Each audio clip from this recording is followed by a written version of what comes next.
Before there was Ellen Ripley. Before there was Wonder Woman. There was the original action heroine, Atalanta. Now available in ebook, paperback, and audio form. Links in the description.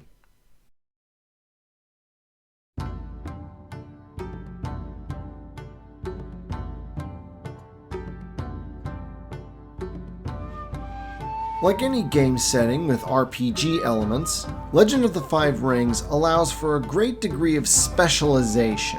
This specialization takes the form of the different schools, essentially places where your character can gain certain skills. And if you want to acquire skills that are super special, you can opt for more advanced training techniques known as paths.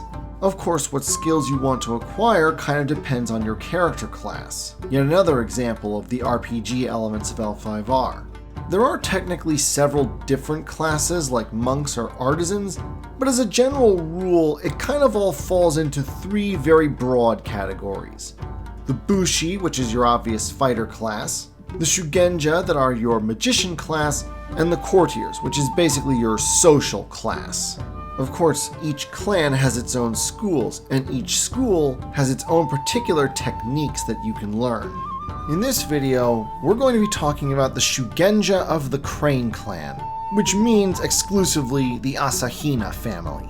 Something I've always found kind of funny about Crane Shugenja is how long it took for that clan to acquire a dedicated family of magic users.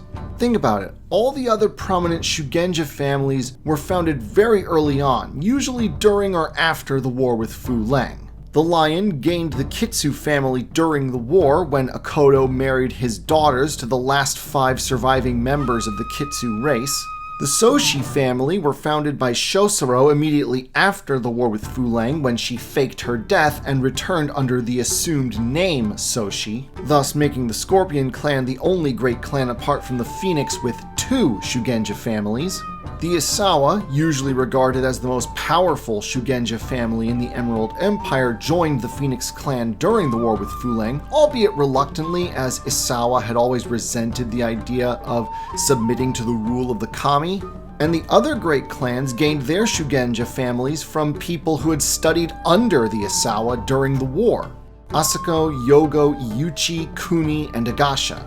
Meanwhile, the Asahina family didn't come into being until the late 4th century, when the rogue elemental master of air Isawa Asahina chose to join the Crane clan and help it as penance for the destruction he caused them in a vengeful rage, only stopped at the end by his future wife Doji Kiriko in the famous victory with no strike. Despite Asahina himself being one of the most powerful Shugenja of his generation, the Asahina have never really stood out among the Shugenja families of Rokugan. They are neither very powerful or particularly prolific. It doesn't help that for the most part the Asahina tend to be very unobtrusive and withdrawn. When not performing essential magic-related services for their clan, most Asahina Shugenja prefer to spend their time in meditation, in astrology, and the crafting of Tangusuri. We'll come to that later. The Asahina mostly specialize in air magic, yet another legacy of their founder. Asahina had originally been the elemental master of air, although he was a prodigy in all 5 elements. And it is worth noting that he did use fire spells as well as air spells in the victory with no strike. However, he renounced the use of fire magic following this, partly because of the destruction he'd caused and partly because his actions had gone against the generally pacifistic philosophy of the Phoenix clan. Air is, generally speaking, the gentlest of the 5 elements, and so after joining the Crane clan, it was air magic that he taught to his first crop of students. He also imparted to them the pacifist values of his original clan, and it's something that the Asahina still believe in to this day. Yet another reason why they don't really stand out so much compared to other Shugenja families. Indeed, the only specific technique that can be identified with the Asahina Shugenja is called Soul's Grace, a spell in which the caster uses his or her honor to enhance a spell targeted against the tainted creatures of the Shadowlands. At the end of the day, the Asahina Shugenja is pretty much just the base template of Crane magic users. All the other variants are basically paths branching out from the Asahina Shugenja. The first, and one of the most straightforward of these, is the Asahina Duelist. Obviously, dueling is a popular way of resolving disputes in the Emerald Empire. Most of the time, duels are between bushi, using their swords.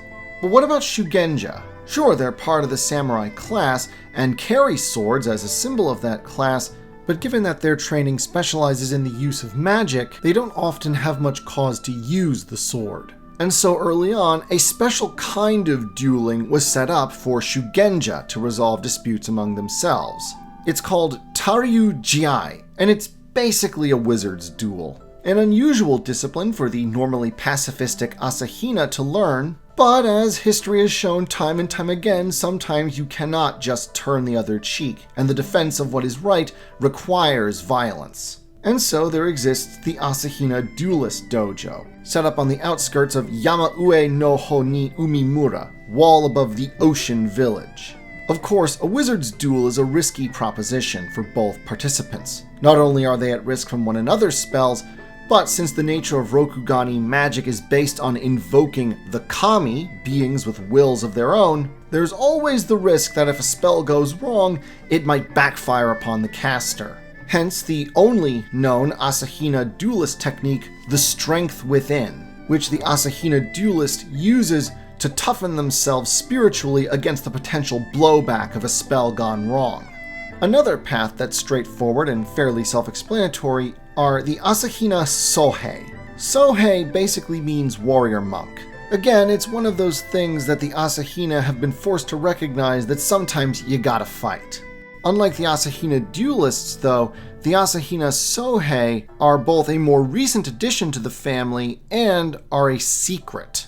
Founded in the 12th century by Asahina Mataro, he founded what was called the Asahina Battle School in an effort to resolve the deficiencies of Crane Shugenja in actual combat. Ever since, Asahina Sohei have always trained in what is essentially an abandoned monastery not far from Samuikaze Toshi, or Cold Wind City. As part of keeping the whole thing a secret, the Asahina Battle School will only accept as students Crane Shugenja. The Battle School places a special emphasis, in terms of close-quarters combat, on the use of the wakizashi, the shorter of the two samurai swords. They also approach the use of air magic in a far more aggressive way, using techniques like Wrath of Air and Vengeful Wind to enhance their combat abilities or increase the damage of their air magic spells, which is achieved by whipping up the kami of the air into an angry frenzy. In that sense, the Asahina Sohei are about as militant and aggressive as the Asahina ever get. But that really is the exception. A path that is far more in line with the typical run of Asahina Shugenja is the Asahina Feng Shui Master, which is, again, pretty much exactly what it sounds like. Being big lovers of contemplation and meditation, it's no surprise that the Asahina would be really into the idea that the flow of chi, that spiritual metaphysical energy that permeates the world, can be affected by the alignment of specific material objects.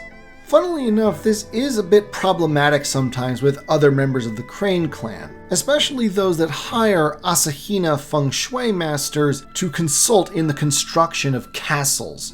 All in the name of chi flow, Feng Shui masters will recommend architectural designs that leave compromised defenses or things that obstruct otherwise perfect views, which of course are problematic from both a tactical standpoint and from the aesthetic standpoint that the Crane value so highly.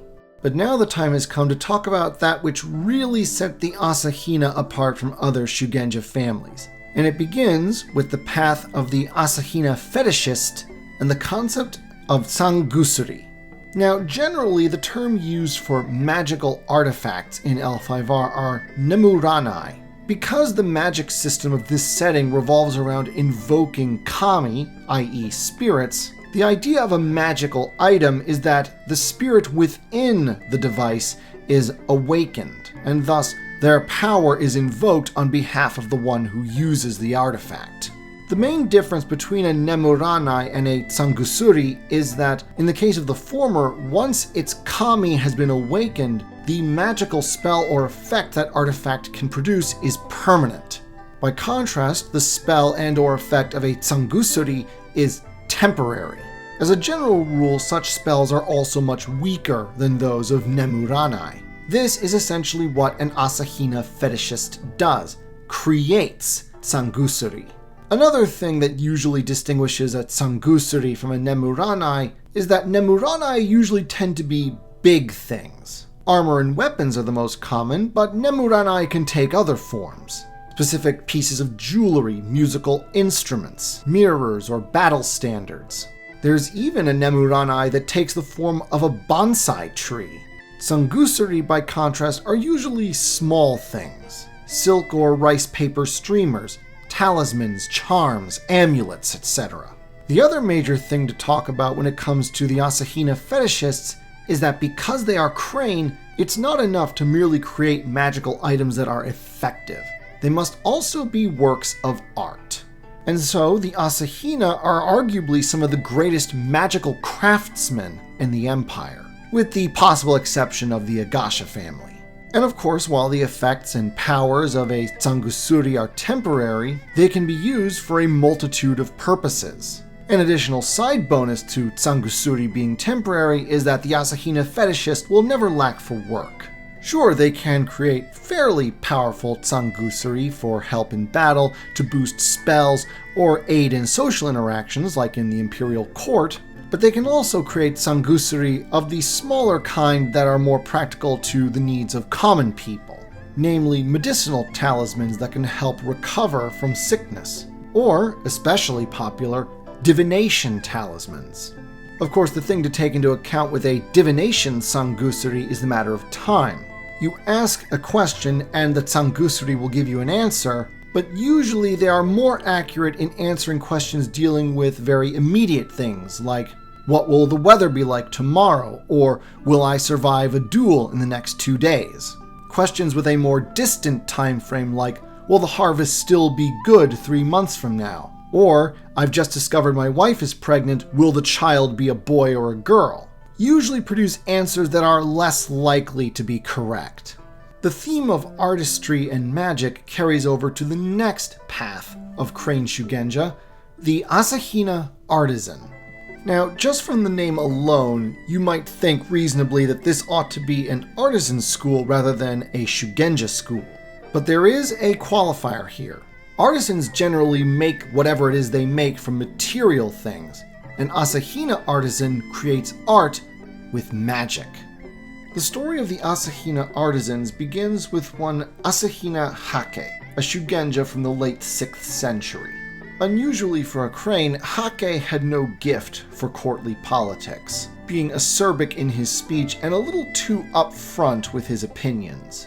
Then one day, while spending the winter at Kyuden Doji, he discovered in himself a fascination with art, specifically the performative arts. He noticed that songs or plays, even if it was the same song or play, always had tiny little variations that differed from performance to performance. Thus, he eventually concluded that all performative art has an aspect of temporality to it. Each performance is unique, only happening at a specific time for a specific performer. And once the performance ends, that art is gone forever. For no human can replicate the exact same performance the exact same way. Like a human life, each piece of art is unique and fleeting. And that gave him an idea. What if he could create art that fully embraced and best displayed the fact that art, like life, is fleeting? This theory was fully realized when Asahina Hake entered a sculpture contest overseen by the daimyo of the Kakita family. To the amazement and wonder of all who beheld it, Hake created a sculpture not of stone or wood, but of light and shadow through the use of his Shugenja magic. The sculpture floated in midair for a few brief moments, and then it disappeared. The ultimate form of transitory beauty, existing now only in the memory of those who had witnessed it firsthand. The daimyo in particular was so impressed by this that he invited Hake to join the Kakita Academy, arguably the most prestigious school in the entire Emerald Empire. And it was there that Hake would eventually found the Asahina Artisan Dojo. At some later point, this likely produced, though I obviously cannot confirm, a spin-off path, the Asahina Fire Sculptor. Essentially, the Fire Sculptors are like artisans, but a very specific type. Whereas most Asahina Shugenja stick to air magic, Fire Sculptors are those rare Asahina with the occasional affinity for fire magic.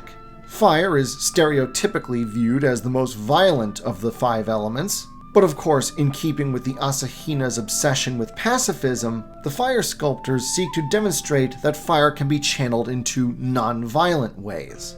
As the artisans use various aspects of magic in general to create their temporary art, the Fire Sculptors specifically use aspects of fire, light, heat, smoke, etc. to create complicated 3D works of fiery sculpture.